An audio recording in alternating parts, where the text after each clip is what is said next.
Look at how it went down in the end, though. This is Randy Bullock. Come on, Randy. For the Titans, 49 yards away. Yeah. Jets' first win since, obviously, last year, mid-last year. They get the victory. Fans are happy. They haven't won a home game in quite some time. This was cool. Jets, congratulations. Yes, time now for our head-scratching moment of the day. What play, what moments, what happened that made you guys go, huh? Strix? Right after that, the Jets are celebrating Robert Saleh's victory. It's his first career win. It is a cool moment. So they decide to give him a Gatorade bath. Yeah. However, Robert Saleh wasn't alone. Here he is. He's hugging Montre G. Yep, that's my guy. Former Seahawks strength conditioning and guy. the Jets give him the Gatorade bath. Poor Montre G gets absolutely doused with the Gatorade. Dre, I know you pissed off. Andre G. Taylor Lewan gets hit here. He deserves it. When you give a Gatorade shower, please don't get the defeated team involved. I thought this was just very Jets, actually. Like, we're going to give a Gatorade bath. We're going to get 2 Titans staffers after a heartbreaking loss. Mondre G, of course, is the trainer for the Titans. He was the assistant strength trainer with the Seahawks when you were there, when Saleh was there. So these guys are buddies. They're hugging. Wait till Mondre maybe gets removed before you give him the Gatorade shower. They were excited. So Robert Saleh gets doused, and so does poor Mondre G. And Lewan has to walk off with those like sloshy shoes. I think it was nice to see Lewan actually get in the way of something. Here we go. I love you, Taylor. It's all right. We bust your chops, Taylor. What do you got, Mike? Kid, because we care. We love it. My head-scratching moment was how terrible the Pittsburgh Steelers played against Green Bay. Yeah. Okay? That was terrible, because the reason why it's so head-scratching is because they beat up on my Buffalo Bills in Week 1. That whole game should be investigated. I know. I don't know how it happened. I don't know how they did that. Yeah, like, how did they beat my Buffalo Bills Week 1, especially with Ben Roethlisberger? He threw the ball 40 times this past week and only threw it for 232 yards. Had a fumble, sack fumble that he lost. Also threw an interception. He's looking very old. So my head-scratching moment is, I just don't know how this Pittsburgh Steelers team looked like this versus a great Buffalo Bills team. It didn't look like this against the Green Bay Packers in Week 4. I feel sorry for Mike Tomlin. Sorry, brother, but yeah, man. I don't know how in the hell y'all played that bad. Yeah, there's going to be a documentary about that game someday. Yeah. People are going to try to, especially if the Bills, like, you know, they win the Super Bowl or something this year, like, what did happen? Because that game might cost them, like, home field at the title game. Man. That Week 1 Don't put me in a bad mood this morning. It's a weird thing, Mike. Speaking of weird things, NBC does this incredible job with the broadcast last night. We had Mike Tirico on last week, and the whole thing was just awash in history and understanding of the moment and all that. But there was one thing that had me going, what? What was the deal with the person holding Rodney Harrison's umbrella? Like, all right, so the rain is coming down, and Breeze and Dungy and Tirico are all holding their umbrellas and their microphone. But Rodney had an umbrella jockey for the entire. We never see them. It's just a left hand. It's just one hand holding it right there.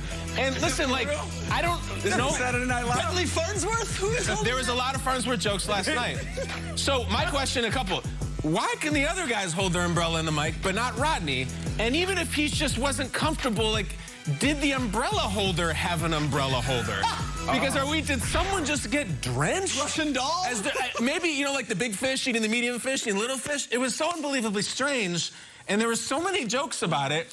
And, like, so many, like, I don't know, like, kind of, I guess, racially charged observations that were going on, that, like, whatever you wanted to go with it. It was very odd, and I wish we could know the name. We don't know if it's a male or female. We never saw the person.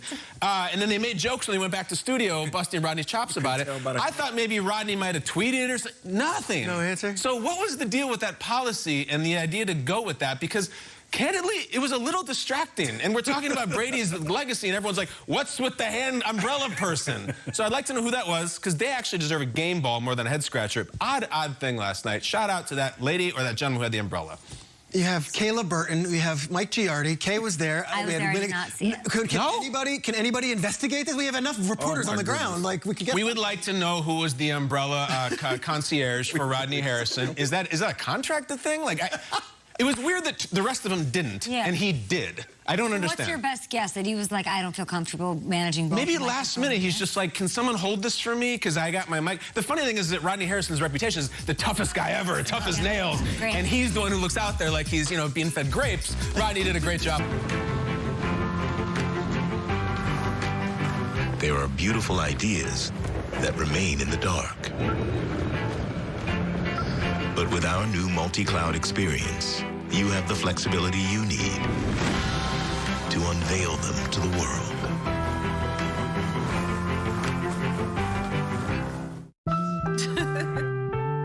It feels good having someone on your side to care for, be there for life's twists and turns that it has in store. 'Cause it's the little moments where we show how much we care, and with so much to protect each day, a little goes a long way. Nationwide is on your side. Show the world what it means to be a fan at Fanatics.com, the world's largest collection of officially licensed fan gear. From all the leagues, teams, and players you love. Buy now and pay later with Zip. Fanatics.com, officially licensed everything. Tonight on NFL Total Access, Brady and Belichick, Murray and Stafford. Shootouts and blowouts, upstarts and upsets. Now Sunday's best, Monday's next. TA is your Raiders and Chargers pregame headquarters. Tonight, 7 Eastern. Got lots to get to. Still on the show, some highlights. We'll talk Brady, we'll talk Belichick, we'll do head scratchers, our game balls. Nate Burleson joining the program. We'll stumble on the West Coast with some news for us right now. Absolutely. What's going on there, Kay and guys? Well, hello. Dolphins legendary head coach Don Shula, of course, ended up passing away in May of 2020 at the age of 90. But the team never had a chance to honor the NFL's all-time winningest coach, due, of course, to the pandemic. Well, over the weekend, they were finally able to pay tribute to Shula with a celebration of life at Hard Rock Stadium. Commissioner Roger Goodell and Dolphins greats, along with an estimated 5,000 fans showing up to honor Shula. NFL Network's Cameron Wolfe spoke with some Dolphins legends about their former head coach. Well, it's pretty obvious his legacy. He's the winningest coach of all time.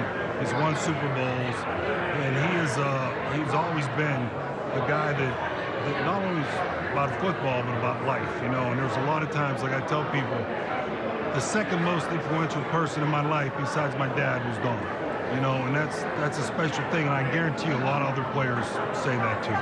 Couldn't be for a better guy. He's the best. Made us all better football players and better people.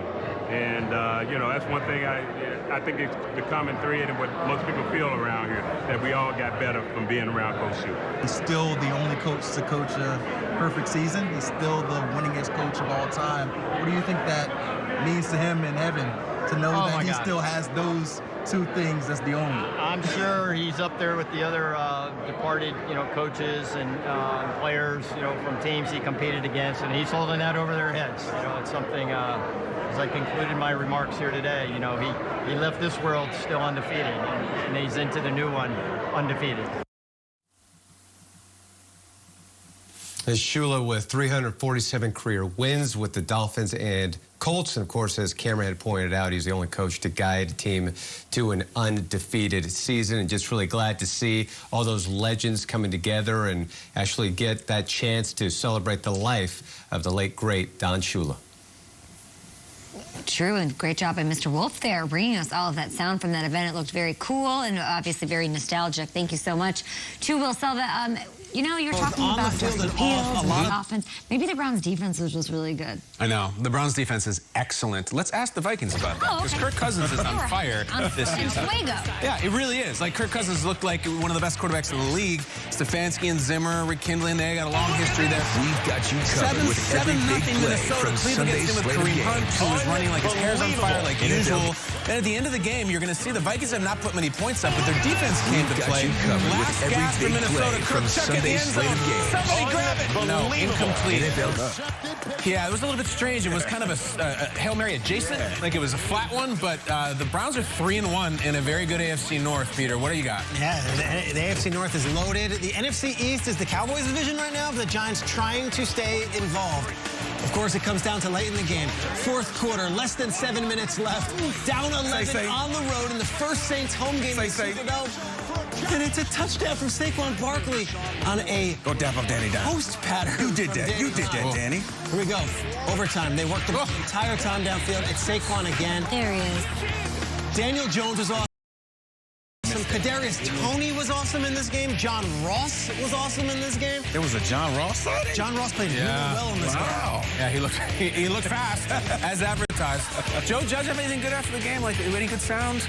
On to the next one. All right, well, the next one, the Bears need the next one after that disaster in Cleveland. Already up 7-0. David Montgomery, a full ensemble gets him into the end zone. Cole Kmet feeling it. Justin Fields, cool, calm, through an interception off a deflection, but the Bears get a much-needed win.